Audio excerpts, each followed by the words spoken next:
দেশ জুড়ে যেভাবে বাঙালিদেরকে বাংলাদেশি বলে তাদেরকে পুশব্যাক করা হচ্ছে এবং বিভিন্নভাবে নিপীড়ন অত্যাচার চালাচ্ছে, তারই প্রতিবাদে কলকাতায় মিছিল করছে। দেখতে পাচ্ছেন এই মুহূর্তে কলকাতার কলেজ স্ট্রিটে তারা কলেজ স্কোয়ারের দিকে যাচ্ছে। সেই মিছিল সরাসরি এসএসটিভি লাইভ সম্প্রচার আমি মেহেদী হাসান আপনাদের সামনে তুলে ধরছি।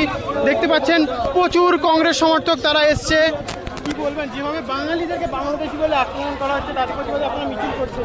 দেখুন, একটা জিনিস খুব পরিষ্কারভাবে বলতে চাই, পশ্চিমবঙ্গের বাইরে অন্যান্য স্টেটে রাজ্যে যেভাবে বাংলায় কথা বললে বাংলা ভাষীদেরকে অপমান করা হচ্ছে, তাদেরকে সেই স্টেট থেকে বাংলাদেশি বলে তাড়িয়ে দেওয়া হচ্ছে।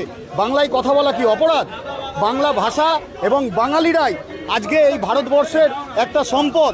সেখানে অন্যান্য রাজ্যে পশ্চিমবঙ্গের বাইরে বিহার, উড়িষ্যা, মধ্যপ্রদেশ, যেখানে ও কেরল, যেখানেই বাংলা ভাষায় কথা বলা হচ্ছে বাঙালিদেরকে, সেখানকার বাঙালিদেরকে বাংলাদেশি বলে তাদেরকে রাজ্যের বাইরে পাঠিয়ে দেওয়া হচ্ছে। এর বিরুদ্ধে আমরা ধিক্কার জানাই, এই নিন্দনীয় ঘটনার বিরুদ্ধে।